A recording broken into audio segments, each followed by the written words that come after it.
निगलम में फिर से आपका एक बार स्वागत है। ये वीडियो विशेष रूप से बिहार स्टेट से संबंधित है। बिहार स्टेट से संबंधित कल एक वीडियोस हिंदी क्लब पे डाला गया था, जो आपने शायद देखा भी होगा।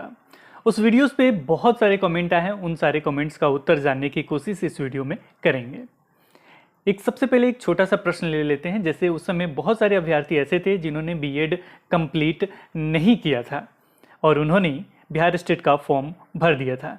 क्या वे एलिजिबल थे?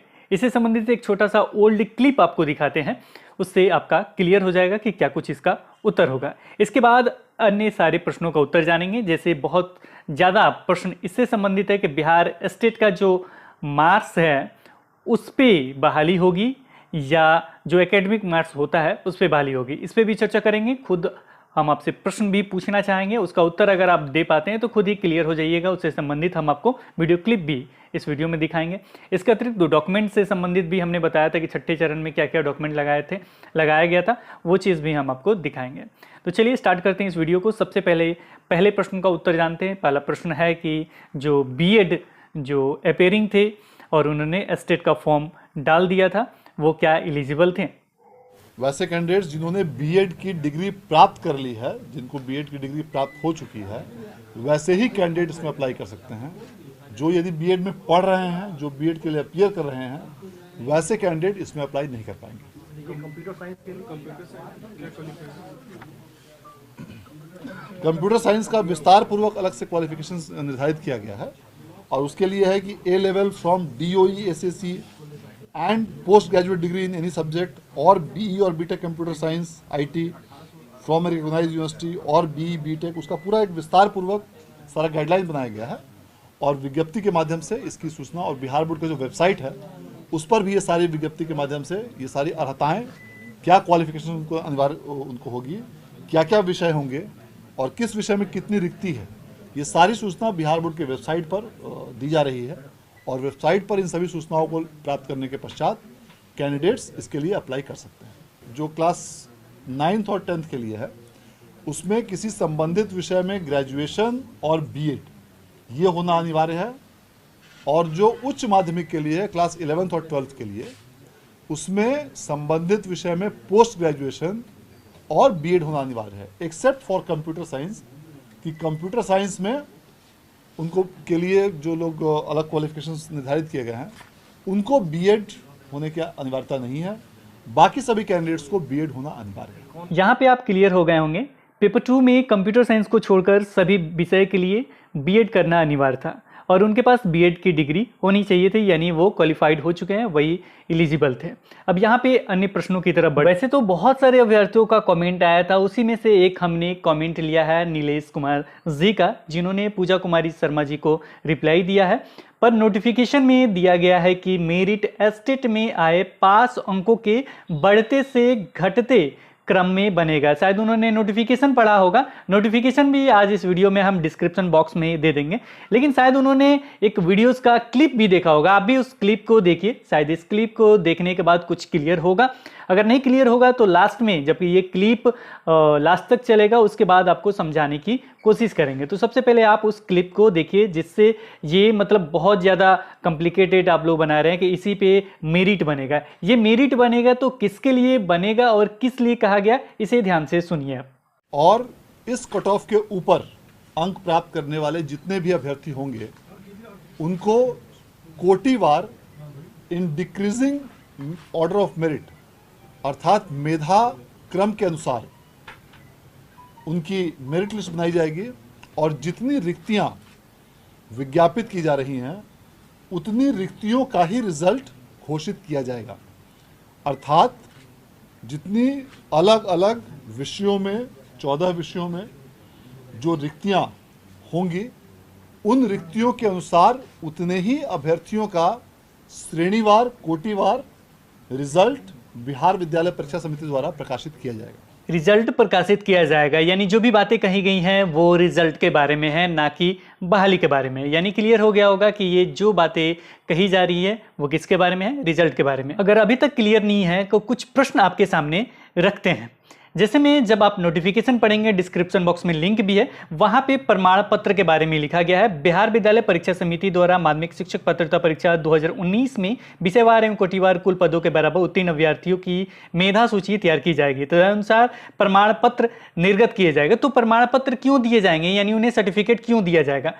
इसके आगे लिखा गया प्रमाण पत्र की वैधता। माध्यमिक शिक्षक पात्रता परीक्षा 2019 में उत्तीर्ण उम्मीदवार को अधिकतम 7 वर्षों तक पात्रता परीक्षा के आधार पर शिक्षक बनने के योग्य माना जाएगा, परंतु यह वैधता नियुक्ति हेतु प्रावधानित अधिकतम उम्र सीमा तक ही मान्य होगी। तो इसकी क्या जरूरत है, यानी डायरेक्ट उन्हें बहाली ही कर देना चाहिए था। काउंसलिंग कराते, काउंसलिंग के बाद डॉक्यूमेंट वेरिफिकेशन होता, उसके बाद आपका बहाली हो जाता। तो ये सब क्या करने की जरूरत है कि 7 साल की वैलिडिटी है या लाइफ टाइम की वैलिडिटी है? और भी प्रश्न आपके सामने हम रखते हैं, उसका उत्तर कॉमेंट सेक्शन में देने की कोशिश कीजिए। ये नियमावली 2020 है, इसमें चलेंगे तो नीचे में मिल भी जाएगा। यह नियमावली बिहार नगर निकाय माध्यमिक एवं उच्च माध्यमिक विद्यालय सेवा नियमावली 2020 कही जाएगी। इसमें चलेंगे हम नीचे पेज नंबर 11-12 के करीब में। यहाँ हम चलते हैं, ये पेज नंबर 9 है और ये आपका पेपर 2 के बारे में जो है उसके बारे में हम देख लेते हैं। यहाँ पे मेधा अंक कैसे बनता है? स्नातकोत्तर स्तर पर पठित सभी विषयों का प्राप्तांक का प्रतिशत प्लस बीएड, और आपका बीएड ऐसे लिखा गया है, बीएससी एड स्तर का पठित सभी विषयों का प्राप्तांक का प्रतिशत बट्टे 2। और इसमें नीचे लिखा गया, पढ़ सकते हैं, जिन विषयों में नियुक्ति हेतु बीएड होना आवश्यक नहीं है उनके संदर्भ में स्नातकोत्तर स्तर पे पठित सभी विषयों का प्राप्तांक का प्रतिशत ही मेधा अंक होगा।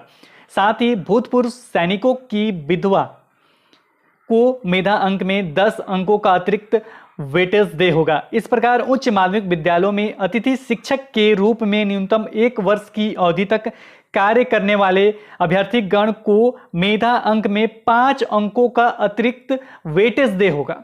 अब यहाँ पे प्रश्न क्या बनता है? जो अतिथि शिक्षक हैं वो आपके 2018 से हैं और अभी तक मेरे ख्याल से 2 या 2.5 साल के करीब में वो वर्क कर लिए हैं, तो यहाँ पे उन्हें 5 अंक अतिरिक्त वेटेज देने की बात कही गई है। अगर आप कहेंगे कि एस्टेट के मार्क्स पे ही बहाली होगा, बार बार यही कमेंट सेक्शन में आ रहा है, आप लोग ये भी कह रहे हैं कि इससे पहले वीडियोस में हमने कहा है, तो हमने बताया, बोला भी है कि आप लिंक हमको डिस्क्रिप्शन बॉक्स में दे दीजिए किस वीडियोस में हमने कहा है। आप कहीं से भी कुछ भी पढ़ लेते हैं उसके बाद कमेंट कीजिएगा तो अच्छी बात नहीं है, प्रूफ के साथ दीजिए। यहाँ हम पूछना क्या चाहते हैं उसका जवाब आप कमेंट सेक्शन में दीजिए कि अगर कोई अतिथि शिक्षक है +2 स्कूल में जाके पता कीजिए कब उनकी बहाली हुई थी और क्या वो कार्य कर रहे हैं या नहीं कर रहे हैं। वो कार्य कर रहे हैं, अगर वो एस्टेट क्वालिफाइड होते हैं, एस्टेट क्वालिफाई हो गए, तो उन्हें जो ये वेटेज देने की बात कही गई है, 5 अंकों का अतिरिक्त वेटेज देने की बात जो कहा गया है, तो वो वेटेज कहां दिया जाएगा? एस्टेट मार्क्स पे अगर बहाली होगा तो वेटेज कहां दिया जाएगा? कमेंट सेक्शन में उत्तर दीजिए। अब इसके अतिरिक्त ये यहीं तक प्रूफ नहीं है, और भी जो प्रश्न बनते हैं वो हम आपके सामने रखते हैं। इसके बाद आपके मन में संशय होगा कि मेरा बहाली होगा कि नहीं होगा, ये भी संशय आपके मन में जरूर होगा कि मेरा बहाली होगा कि नहीं होगा।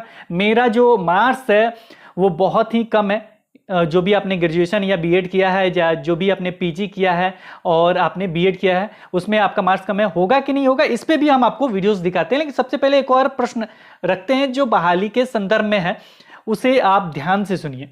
7वें चरण की बहाली आज रिजल्ट आ गया और हम समझते हैं अब इकाइयां 1-1.5 महीने में विज्ञापन निकाल के क्या जो हमारे नियुक्ति का ये पूरा करने के बाद छठी पूरा होते ही 6 हाँ, ये तो छठा वाला आ रहा है ना अभी तो, क्योंकि ऐसा है कि बहुत सारे अभ्यर्थी छठवीं में भी उसमें शामिल थे।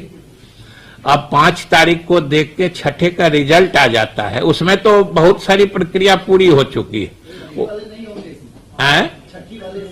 इसमें नहीं है। हाँ, सवाल है कि एक चरण पूरा होगा उसके बाद आप देखेंगे कौन ज्वाइन किया नहीं किया, तो नए सिरे से फिर रोस्टर बना करके फिर से उसको एडवर्टाइज करना पड़ेगा।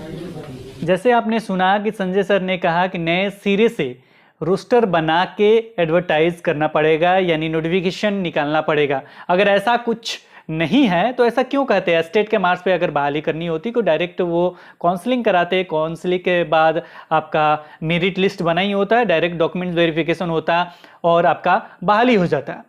तो यहाँ पे देखा जाए तो मैं इसके विपक्ष में नहीं हूँ कि आपके स्टेट के मार्क्स पे नहीं हो, ये नहीं हो, लेकिन जो सही है उसको दर्शाने की कोशिश किया जा रहा है। सारा चीज़ स्पष्ट होगा जब नोटिफिकेशन आएगा, जब भी नोटिफिकेशन आएगा।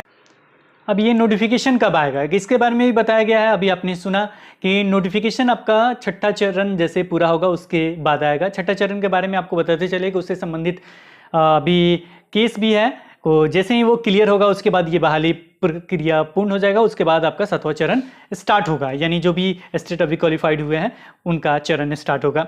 अभी भी आप अगर संतुष्ट नहीं होंगे कि जो भी प्रश्न आपके पूछे गए हैं उसका उत्तर कमेंट सेक्शन में देने की कोशिश कीजिए, फिर से डिस्कस करके एक और वीडियोस बनाने की कोशिश की जाएगी। नहीं तो आप अपना नंबर कमेंट सेक्शन में भी छोड़ सकते हैं, वहाँ पे फ़ोन पे भी डिस्कस हो सकता है। अब यहाँ पे कुछ अभ्यर्थी ऐसे हैं जो इससे डर रहे होंगे कि मेरा एकेडमिक में मार्क्स जो है, जो परसेंटेज है मेरा कम है, स्टेट में ज़्यादा मार्क्स आया था, तो क्या मेरा बहाली हो पाएगा कि नहीं हो पाएगा। तो यहाँ पे एक और क्लिप हम आपको जाते जाते एक दिखा देते हैं। देखिए, जब तक ये मुद्दा क्लियर नहीं हो जाता आगे का वीडियोस नहीं बन पा रहा है, क्योंकि डॉक्यूमेंट में क्या क्या डॉक्यूमेंट लगेगा, नियमावली पे अभी वीडियोस नहीं बन पा रहा है। तो ये सारे वीडियोस बनेंगे जैसे ही ये मुद्दा क्लियर होगा। तो आगे का हम क्लिप एक और दिखा देते हैं जाते जाते, कि आप उस क्लिप को देखिए कि आपका बहाली हो पाएगा या नहीं हो पाएगा, इसके बारे में क्या कुछ कहा गया है। की इजाजत दी, जिसके फलस्वरूप आज हम लोग उसको आपके सामने जारी किया है। और ये रिजल्ट जो आया है, समझिए लगभग इतने लोगों को जो स्कूल में उसका भी ब्रेकअप है, 16,000 कुछ है पेपर 1 यानी 9th-10th में, और बाकी 8,000 कुछ है पेपर 2 यानी 11th-12th के लिए। इतने शिक्षकों की नियुक्ति लगभग पक्की एक तरह से समझी जाएगी। इतने लोगों की नियुक्ति एक तरह से पक्की समझी जाएगी, ऐसा कहा गया है शिक्षा मंत्री द्वारा। तो जैसा आप जानते ही होंगे, इससे पहले भी ट्वीट करके जो प्रधान सचिव है उन्होंने भी ट्वीट करके बताया कि सभी लोगों का होगा। तो इस तरह से क्लियर रखिए कि आप लोगों का सभी का होगा, ऑनलाइन होगा, सेंट्रलाइज होगा। इस सब के बारे में हम नेक्स्ट वीडियो में चर्चा करेंगे। फिलहाल जो मुद्दा था उस पर वीडियोस बना दिया गया, आप उसे आपने इस समय तक देखा भी होगा। कैसा लगा ये बताइए। साथ में अगर अभी तक कुछ क्लियर नहीं है तो कमेंट सेक्शन में जवाब देने की कोशिश कीजिए, और इस पर अगर सारा चीज़ क्लियर हो जाएगा तो नेक्स्ट वीडियो में आपका डॉक्यूमेंट और भी जो भी मुद्दे हैं कमेंट सेक्शन में पूछिए, उसका जवाब देने की कोशिश किया जाएगा। तो आज इस वीडियो में इतना ही, फिर मिलते हैं नए वीडियो के साथ। तब तक देखते रहें, बने रहें हिंदी क्लब पे। धन्यवाद, बाय बाय।